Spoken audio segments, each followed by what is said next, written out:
Hello guys, it's Shox. I hope you are doing well. Today we're gonna talk about the big winners and the losers of actually the summer shuffle. You know, every year there is like two big period talking about the shuffle. So one on the summer, one into the winter. It also appears just after the major. So it is like important times for the teams to kinda make, I would say, a conclusion about how the first part of the season and how the second part of the season had been, if it was good, bad, and if they can improve some stuff. Actually, that summer surfer we're gonna see today together that it was pretty good for a lot of teams. I would say majority of teams, which actually will upgrade, I believe, the level of Counter-Strike on the scene and maybe give some more battle against Vitality, who is just like dominating the scenes in 2025. There is just really small teams that maybe we will talk about like being maybe the losers, and one is more like not sure about it. But actually there is a lot of winners about the shuffle in the summer shuffle in 2025, and we're gonna see which one together and why. So first we're gonna talk about Natius Vincere Navi, where actually GL decided to step down because he wanted to take a break for the competition because of the travel and stuff, and focus more about what he's really enjoying his life. You know, I've been a professional for several years and I totally understand what he's saying. You know, you try when you are playing in the tier 1 CS, you have to know that you are traveling at least more than 200 days a year, which is like really a lot. You barely see your friends, you barely see your family. You mostly live with your team in the hotel and in a plane. So yes, a lot of people think that it's kind of like, it is prestigious and it is lovely to be a Counter-Strike pro, but it actually comes down with a lot of sacrifices that GL were not willing to do anymore, and more focusing about his private life and also more enjoying it, because he was kind of losing the fun of playing Counter-Strike, because when you travel that much and you are just working with a lot of pressure under your shoulder, with the organization, with the fans, the social medias, you know, it can be really hard to handle. So that's a totally respectful decision, and we wish him nothing but the best. And actually, they took Makaze, and I think this is a win shuffle. Why? The first one is actually when you play with someone in a team that is not having really that much fun anymore, and he's more thinking about he would prefer be at home than on an event, you know, which is understandable. Then it kinda like just cut your dynamic as a team, and you can have troubles because you are not on the same page anymore. You know, you have some players who's gonna like play 10 hours a day and they're doing it their maximum to be on the top one, and maybe some like not gonna do enough work on that side just because they're not willing to do it anymore. So when you are not on the same page like that, it can actually like hurt the team dynamic. So I think it's important for both GL and Navi that they actually part way, and it's gonna be the best for both of them.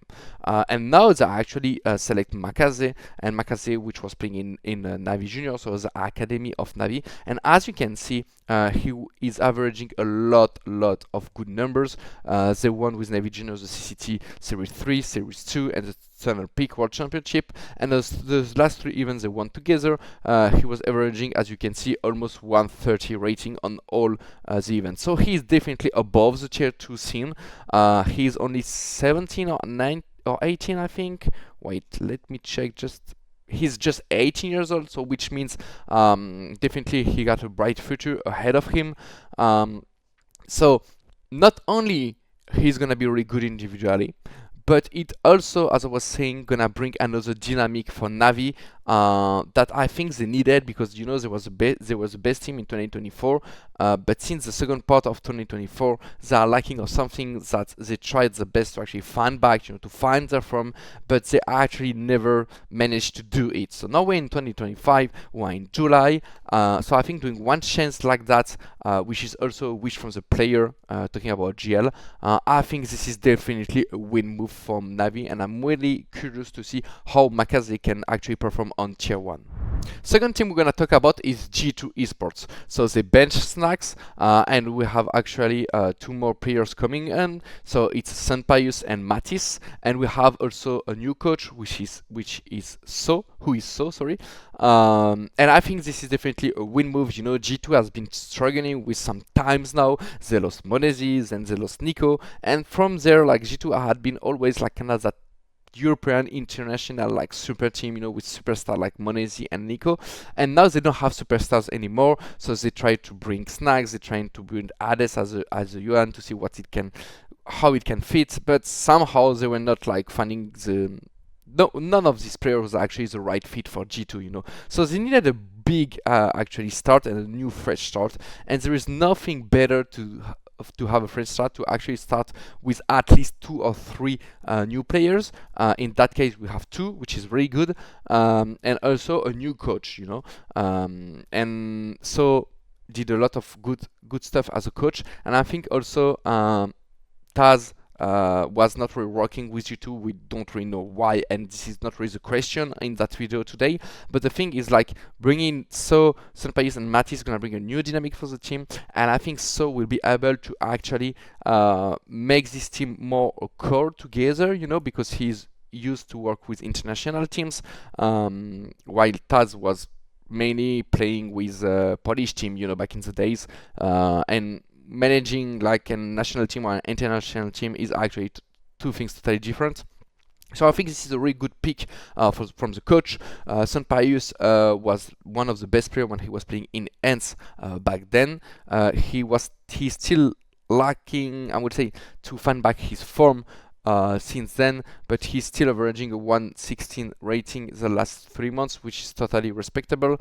Matisse, so he's coming from Fnatic, and Matisse was definitely one of the best players in Fnatic, performing, you know, he's 117, he's 23 years. He won a lot of experience while being in Fnatic, but I think this is a really good opportunity for Matisse to prove himself that he can actually perform in Tier 1. And I think the Mabs and Heavy God duo that G2 had on the last transfer is a really, really insane duo.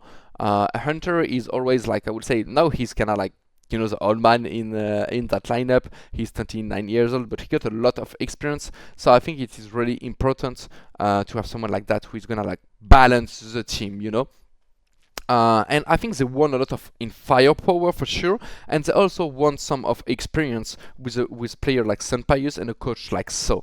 So the only thing which is gonna be like the most important for G2 is actually to make sure they find a good dynamic, and mainly they find their identity, how they want to play Counter-Strike, and they're on the same page, and to be able to get like a cohesion, a real group, you know, because as I was saying, when it's an international team, it's always harder sometimes to create a group than a national one.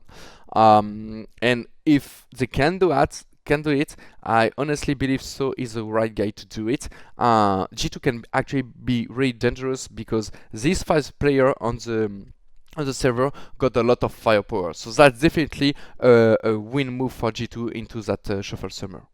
Of course, we got Falcons. I don't think I'm gonna talk too much about Falcons. This was a move that had been said since sometimes now, replacing Magisk. Even if Magisk is like a top class world of all time in that department of Counter-Strike, I think it was also important to bring something fresh to Falcons, because you could see that something was lacking somehow. But more than that, it just, and Magisk has always been struggling, I would say, since the start of CS2, which is kind of understandable, I would say, in a way that Magisk is known for being a really good anchor, you know, being really good at holding lines, and holding lines on CS2 had become more and more like hard, and I think he just had some difficulties to actually adapt to that new environment. While Kyosuke is a totally new, fresh guy, so he's totally like living with CS2 right now, so I mean, he's totally fine with CS2, and I think that team can be really, really, really, really dangerous for sure. I got some private insight, if you wanna know, guys. So you know, Falcons in practice they are performing really well, and Kyosuke is actually smashing, like really smashing. Practice is one thing, official and events is another thing. So it doesn't mean that he's performing in practice as he's gonna perform on officials. We'll see how he will adapt to the Tier 1 directly, but I think that team can be really scary if they actually find a way to work together, because in terms of firepower, even just only talking about Monesi, Nico and Kyosuke, like, this is just mind-blowing, you know. Like, no team's got that much firepower. Even Vitality don't have that much firepower. So it's cool to have firepower, but it's also like how are you gonna be able to unlock that firepower? Because sometimes you can have that firepower, but you are not able to actually put the players in the good conditions that they are performing at the highest level. For example, in Vitality, I think that's a good example that they are able to find an environment when every player can play their A game. So this is the main goal for Falcons, is actually to be able to let the players playing the A game. But if they do so, that's a weird move as a shuffle for Falcon for sure, because Kyuzuki, we have a lot of hype for him and a lot of expectation, and he might be the new next star. I wanted to talk about FlyQuest really quick as well, because I think this is also a win shuffle move, breaking up GKS. You know, FlyQuest is 32 on the VRS, 34 on HLTV, and I do believe that that team is, I mean, I would say between tier 1 and tier 2, I would say at the lowest of tier 1, but an addition like GKS that had played in many international teams, bringing like big trophies like Katowice and stuff, he got a lot of experience that the rest of the Australian guy and players don't have. So I think he can actually make the difference, and it might be something that Flyers were, I mean, just needed. You know, they needed someone who can actually bring more experience about how to handle the pressure, about how to prepare the game, and it's always nice also, and you feel more comfortable as a player when your teammate next to you, you know, like he won big events, he played in the best team in the world, and he's gonna like give you less pressure because you know you can count on him, you know, like he's a big Peter. So I'm not saying tomorrow FlyQuest is gonna enter the top 10 world, for example, but I think this is a win move for them because it can actually help them stabilize more themselves, maybe trying to aim for a top 20 world team, you know, which will be like really good for them. So that's actually a win move for me. I wanted to talk about Heroic. I'm gonna put them between like in the middle of win shuffle and lose shuffle. You know, it's like a question mark. Heroic, since few years now, they are just building like really good teams with young players, good core, and like big organizations are coming and they are buying their core and they have to do it all again, all over again. But actually, since few years now, every team they are building, somehow it's working to a really like good level, you know. So that's why it's in the middle, because they are bringing some players we don't know that much about them. But I wanted still to talk about it because I think it's really important to follow them, as Heroic always had been able to build that teams with young players, not a lot of experience, but somehow make it work, you know. So I would just say keep an eye on Heroic, and it might be also like a good move from them another time. Let's hope maybe that time, if it works, so they're not gonna like sell again another core for the next year in 2026. And maybe the only team, this is the last team I'm gonna talk about today, it's gonna be Fnatic. So they are behind, okay, top 28, top 30, 39. But I think, I'm sorry, but I think it might be the only team I want to put as a loser shuffle, because they actually lost Matisse, which who was one of their best player, and they are, you know, Fnatic had been like a world-class top organization since like early days of industry of esports, and this is a tag, this is a name that you want to see in the top 5, in the top 10, you know. And but it's been some years now they are not able to actually bring that form, and losing one of their best players is not gonna help. We still don't know who is gonna replace Matisse, but it's not gonna definitely be an easy task. They are trying to do some new moves, you know, bringing up Fear, bringing up Jumbo, which is like who are like young players, trying to follow that new meta in a way, you know, in the industry where you are trying to find like the new players, the new maybe golden generation, the one who is gonna pop up and is gonna help you winning big games, big trophies. Not talking about trophies for Fnatic for sure at the moment, but yeah, that's a lose for them to lose Matisse. I'm very curious how they're gonna actually be able to replace him, because I think it's a hard task. It's a team that is struggling finding their identity, and a team that is struggling about just like climbing the ladder, you know, like that top 28, but they barely can't really go above, and they barely can't really win like big matches against better teams. So yeah, good luck to Fnatic, because I think it's gonna be like the hardest one. Let me know, guys, what do you think about that? How do you think about the Summer Shuffle in 2025? As I was saying at the start of the video, I think for me, like, 80-90% of the shuffle are really interesting and in a positive way for a lot of teams.